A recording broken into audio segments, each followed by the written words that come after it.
अगर घर में प्रेत बाधा होती है तो वो आपकी पूजा के फल को ग्रहण करती हैं, जो मंत्र जाप है उसके फल को वो ग्रहण करती है, जिससे वो और ज़्यादा शक्तिशाली हो जाती हैं और ज़्यादा परेशानियां उत्पन्न करती हैं। तो इसके ऊपर वीडियो बनाइए। तो आज की वीडियो में मैं इन्हीं के प्रश्न के ऊपर वीडियो बनाने जा रहा हूं और इन्हीं के प्रश्न का उत्तर देने जा रहा हूं विस्तार से, ताकि आपको भी इस प्रश्न का सही सही उत्तर प्राप्त हो सके। जब आपके घर में कोई प्रेत बाधा होती है, आपके घर की बात कर रहा हूँ अभी मैं, शरीर की बात आगे करेंगे। जब आपके घर में कोई प्रेत बाधा है और आप पूजा पाठ करते हैं तो कई बार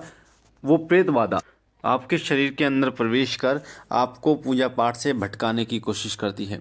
आप मंत्र जाप करते हैं तो मंत्रों के शब्दों में हेर फेर कर देती है, आपकी बुद्धि जो है वो चकरा देती है। आप जब मंत्र जाप करने बैठते हैं तो ऐसा लगता है जैसे आपको चक्कर आ रहे हैं, आप गिर जाते हैं, आप वहीं पर गिर जाते हैं, बेहोश हो जाते हैं। इस प्रकार की दिक्कतें आपको होती हैं। साथ ही जब आप मंत्र जाप करते हैं तो आपके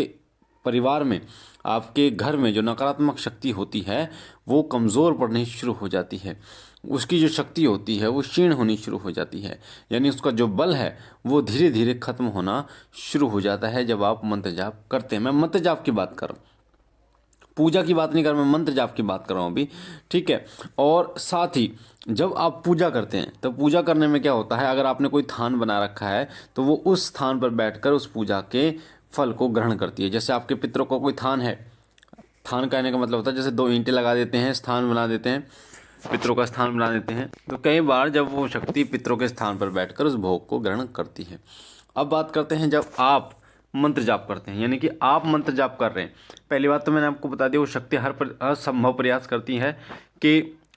आप मंत्र जाप ना कर पाएँ, आप पूजा ना कर पाएँ, विशेषकर मंत्र जाप ना कर पाएँ, क्योंकि मंत्रों की जो शक्ति होती है वो असीम होती है और मंत्रों के प्रभाव से नकारात्मक शक्तियाँ जो अन्य योनियाँ होती हैं वो थर थर काँपती हैं। इसलिए वो हर संभव प्रयास करती हैं, वो आपके दिमाग पर बैठ जाती हैं, कई बार आपको नींद दिला देती हैं, वो कई बार आपकी तबीयत खराब करवा देती हैं, कई बार मंत्र जाप कर रहे होते हैं तो शब्दों में हेर फेर करा देती है, कई बार आपको वो बेहोश कर देती है, इस प्रकार कई बार लड़ाई झगड़े करा देती है, आपके मन को भटका देती है। तो ऐसे कई कार्य जो है ये नकारात्मक शक्तियाँ करती हैं जब आप मंत्र जाप करने की कोशिश करते हैं। पर जब आप किसी चौकी से जुड़ जाते हैं, किसी भक्त से जुड़ जाते हैं, किसी साधक से जुड़ जाते हैं, किसी मंदिर से जुड़ जाते हैं और आप हर मंगलवार या उनका जो वार है देवता का वहाँ जाना शुरू कर देते हैं। जैसे उदाहरण के लिए मंगलवार हनुमान जी का वार है और आप हर मंगलवार हनुमान जी के मंदिर में जाना शुरू करते हैं, तो आप होता क्या है कि वो नकारात्मक शक्ति अपनी पूरी पावर से आपको नहीं रोक पाते, धीरे धीरे उसकी पावर होल्ड लग जाती है, यानी कि उसकी पावर हम कह सकते हैं कि आपके शरीर पर धीरे धीरे एक सुरक्षा कवच टाइप बनता चला जाता है। जो सुरक्षा कवच आपकी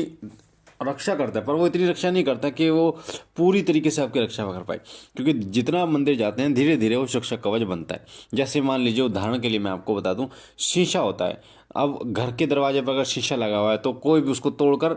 जा सकता है, पर वो ऐसा नहीं है कि ऐसे ही घुस जाएगा, उसको तोड़ने में टाइम लगता है, ठीक है, वो कोशिश करता है रोकने की। पर अगर कोई दरवाज़ा लगा हो लकड़ी का, लोहे का, तो उसको आसानी से नहीं भेजा जा सकता। तो आप कह सकते हैं किसी मंदिर चौकी पर जाने से आपके शरीर में कांच का दरवाज़ा धीरे धीरे शुरू होता है। तो कांच का दरवाज़ा सुरक्षा कवच आपके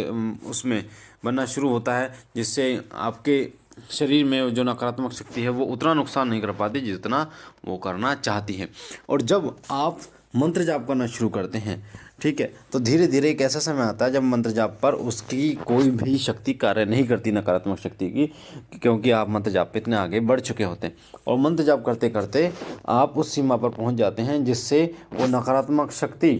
थर थर काँपने लगती है, जिससे नकारात्मक शक्ति को परेशानी होती है, जिससे नकारात्मक शक्ति डरती है, क्योंकि जो मंत्र है वो मंत्र उस नकारात्मक शक्ति पर वार करता है। क्योंकि मंत्र का कार्य होता है, जो सकारात्मक मंत्र होते हैं, नकारात्मक ऊर्जा को निकालना, नकारात्मक ऊर्जा को नष्ट करना। तो उस मंत्र की ऊर्जा के कारण क्या होता है, वो नकारात्मक शक्ति धीरे धीरे अपनी शक्ति को खोने लगती है, धीरे धीरे उसकी शक्ति कमज़ोर होने लगती है, जिसके कारण क्या होता है, वो आपको जो नुकसान करना चाह रही थी वो नुकसान नहीं कर पाती। तो जैसा अगर बात करें कि अगर वो आपके शरीर में है तो क्या उस मंत्र का भी फल वो ग्रहण करेंगी, तो मैंने आपको पहले तो बता दिया कि वो आपको उस मंत्र के जाप करने से रोकने की कोशिश करेगी। और दूसरा, दूसरा मैं आपको बता दूं कि जो पूजा है आपकी, आपने जोत जलाई है, आपने जोत जला के आपने धूप बत्ती अगरबत्ती लगाई है या आपने भोग रखा है, वो उन चीज़ों को तो ग्रहण कर सकती है, भौतिक चीज़ों को तो वो ग्रहण कर सकती है, इस तरीके की चीज़ों को,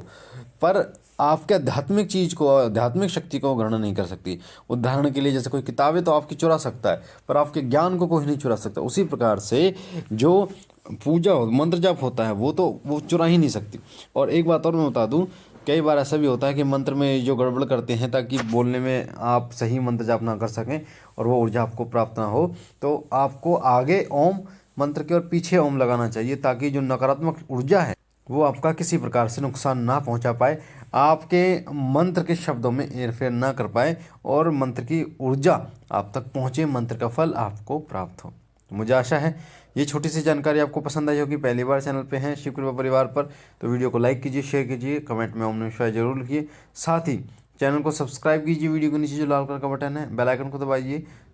ताकि जो जानकारी हम डालें पूजा पाठ से जुड़ी वो सबसे पहले आपको प्राप्त हो। मैं बाबा भोलेनाथ से विनती करता हूँ कि बाबा भोलेनाथ आप पर अपने सीम कृपा बनाए रखे, आप और आपका परिवार सदा सुखी रहे, स्वस्थ रहे, खुश रहे। हम मिलते एक नई जानकारी के साथ, तब तक के लिए ओम नमः शिवाय, ओम नमः शिवाय, ओम नमः शिवाय।